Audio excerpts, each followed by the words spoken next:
Anda kembali bersama kami di Selamat Pagi Indonesia. Pemirsa, informasi berikut ini tidak ditujukan untuk menginspirasi siapapun melakukan tindakan serupa bila Anda merasakan gejala depresi dengan kecenderungan berupa pemikiran untuk bunuh diri. Namun kami akan sampaikan untuk Anda informasi terkait berita ini di segmen berikutnya. Saat ini kita ke informasi lainnya, pemirsa, terkait dengan sesuatu yang viral di media sosial ini, di mana artis kenamaan tanah air Ikang Fauzi yang merupakan penyanyi senior yang curhat soal dirinya antre berjam-jam saat menggunakan layanan BPJS Kesehatan yang diunggah di akun media sosial pribadinya. Dalam unggahannya, Ikang Fauzi membagikan pengalamannya saat mendaftar BPJS Kesehatan. Ia mengeluhkan pelayanan BPJS Kesehatan yang membuatnya harus mengantre sejak pukul 9 pagi hingga jam 3 sore. Ia berharap unggahannya ini dapat membuat layanan BPJS Kesehatan semakin baik ke depannya.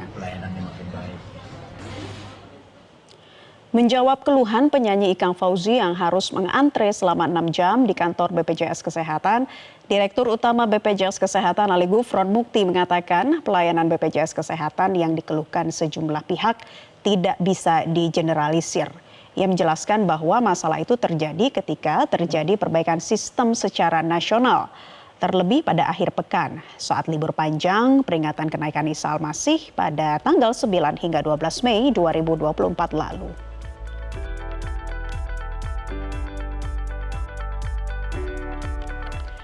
Dan untuk mengetahui bagaimana kronologi kejadian antre di kantor BPJS Kesehatan yang dialami oleh penyanyi senior Ikang Fauzi, kita akan membahasnya bersama Kepala Humas BPJS Kesehatan Rizky Anugrah dan tentunya juga Mas Ikang Fauzi. Selamat pagi Pak Rizky, Mas Ikang Fauzi. Selamat pagi Mbak. Selamat pagi. Ya, selamat pagi, salam sehat selalu. Tentunya saya ingin ke Mas Ikang Fauzi dulu, ingin meminta penjelasan.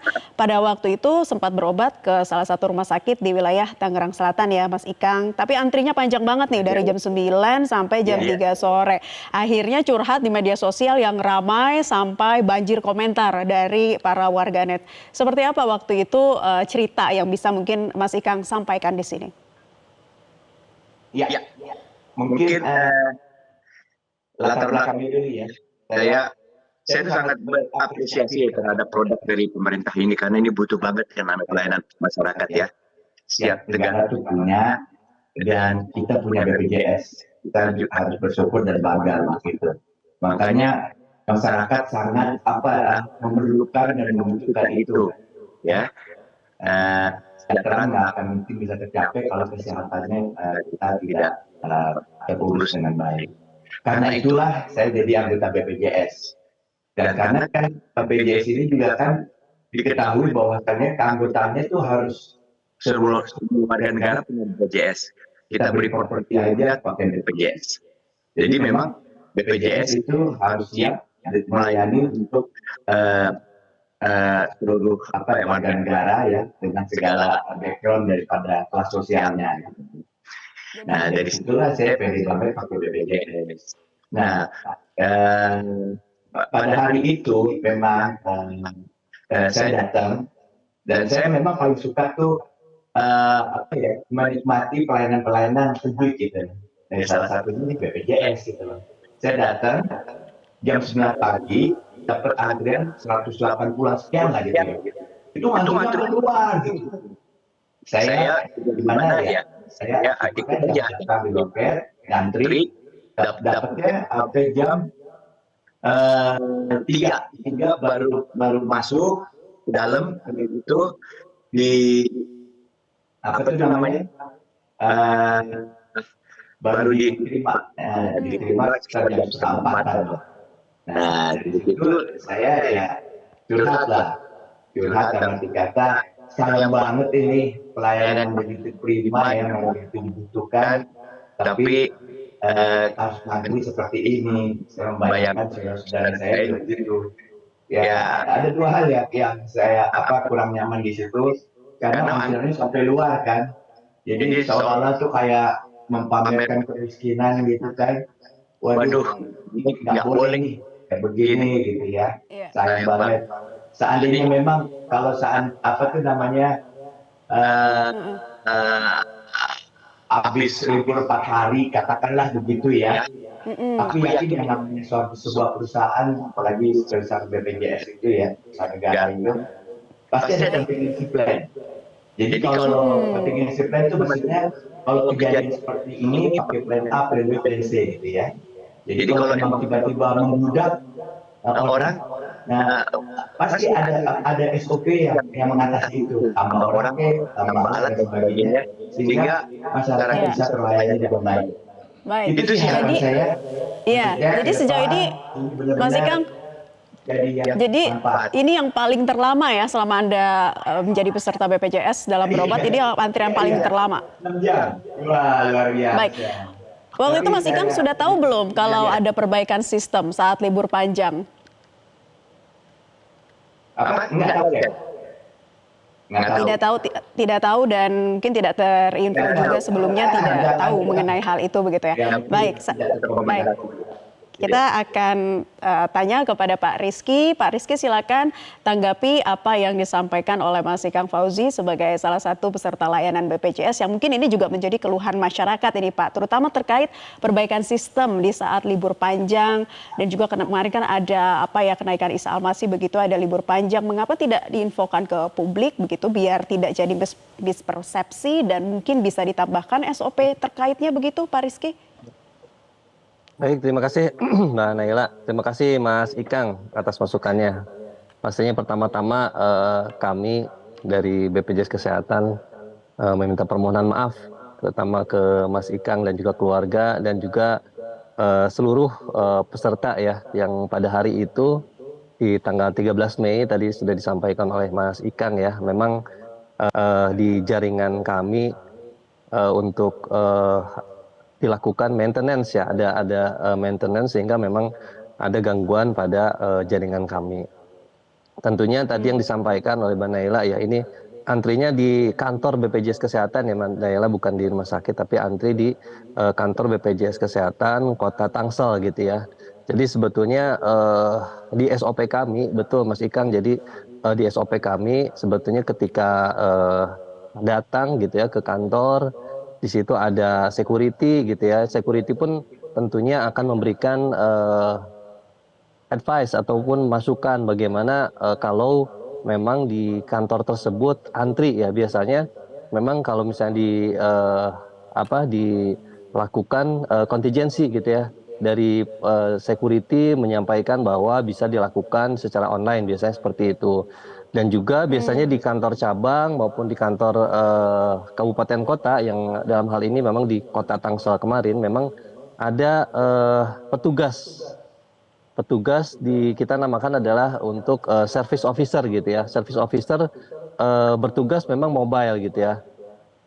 Bertugas mobile, bagaimana antrian itu bisa segera diurai. Memang tadi yang saya sampaikan Mbak Nela, karena ini memang ada perbaikan sistem sehingga memang pada hari itu saja gitu ya, pada hari itu saja. Namun hari-hari selanjutnya ini memang tidak ada gangguan gitu. Hanya pada hari itu saja. Kebetulan ini ada maintenance dan juga hari besar kemarin selama 4 hari ya, hari besar sehingga ada lonjakan kunjungan. Namun kami sebagai badan hukum publik ya tentunya membuka diri gitu ya untuk kritikan, saran juga untuk melakukan perbaikan ke depannya gitu Mbak Naila dan Mas Baik Ikang. Pak Rizky, jadi tadi Anda katakan idealnya ada petugas yang mobile memberitahukan kepada para peserta BPJS ini bahwa saat ini ada terjadi sistem atau perbaikan sistem yang terjadi dan setelah libur panjang. Idealnya seperti itu ya Pak, tetapi di kantor BPJS Tangsel ini tidak dilakukan SOP yang seperti itu. Apa seperti apa? Coba saya akan tanyakan kembali kepada Mas Ikang. Informasi terkininya seperti apa nih Mas Ikang dari tempat Anda waktu itu di kantor BPJS Tangsel? Apakah memang ada informasi yang disampaikan sebelumnya begitu? Nggak ada. Jadi memang satpamnya bilang antri aja gitu ya. Udah saya antri aja. Nggak ada. Saya juga tidak berharap saya dilakukan secara spesial karena saya pengen benar jadi salah satu warga negara gitu. Saya ngantri dengan ada di situ nggak ada informasi untuk bagaimana caranya memulai antrian itu atau bagaimana gitu. Itu aja saya pikir itu bisa dilakukan mestinya ya, ada SOP-nya gitu seperti itu, tambah orang kayak misalnya di tol ya, antrian di tol kan, kalau kita banyak itu orangnya ditambah sampai ke jalan-jalan begitu ya, itu untuk supaya lancar gitu. Sebenarnya hal seperti itu bisa dilakukan, dan saya juga kaget, saya tuh nggak bermaksud untuk apa ya, memviralkan atau apa, enggak ada bang. Ini hanya sharing aja, ini seru nih, ngantri gitu loh, saya jadi rakyat, asik nih jadi rakyat, karena layanan publik yang sangat kita harapkan itu adalah BPJS memang. Dan ternyata netizen juga banyak merespon, mereka ya sehari-hari sering terjadi seperti itu, baik pun di rumah sakit maupun yang itu ya. Nah, mungkin ini masukan ya buat ya Mas Ikang. Berarti ini menjadi evaluasi tersendiri ya Pak Rizky ya, menjadi catatan begitu. Apa yang kemudian akan diperbaiki nih ke depannya Pak Rizky? Ya, memang tadi Mbak Nela ya, sebetulnya kami sudah menetapkan SOP tadi ya, bagaimana dari mulai datang kepada hadir ke security maupun ketika itu ada antrian sebetulnya harus didatangi oleh service officer kami. Nah ini menjadi catatan juga Mbak Nela, itu memang harus yang dijalankan oleh setiap kantor cabang maupun di kantor kabupaten kota ya, dalam hal ini Kota Tangsel. Nah ini seharusnya SOP itu berjalan gitu Mbak Nela, karena ini memang sudah ditetapkan dan menjadi standar terhadap peningkatan pelayanan kami Mbak Nela. Selain itu juga ketika kita pada saat biasanya datang gitu, apabila memang tidak harus mengantri di loket, sebetulnya ini sudah diarahkan nih bagaimana nanti menggunakan secara online ya, dengan mobile JKN ataupun dengan WhatsApp gitu ya, atau kita sebut Pandawa ya, pelayanan administrasi melalui WhatsApp gitu ya, ataupun melalui care center. Nah ini kita arahkan. Dan juga sebetulnya Mbak Nela, kami di kantor cabang dan juga di kantor kabupaten kota ini sebetulnya disediakan anjungan mandiri atau kita sebut aman JKN. Anjungan mandiri untuk peserta JKN. Ini kita bisa melakukan secara mandiri beberapa fitur-fitur untuk administrasi gitu ya, untuk pengecekan kartu, kemudian untuk keaktifan gitu ya, pembayaran dan sebagainya, tagihan. Nah itu bisa dilakukan sebetulnya di aman mandiri tadi ya, anjungan mandiri di aman JKN tadi Mbak Nela, seperti itu.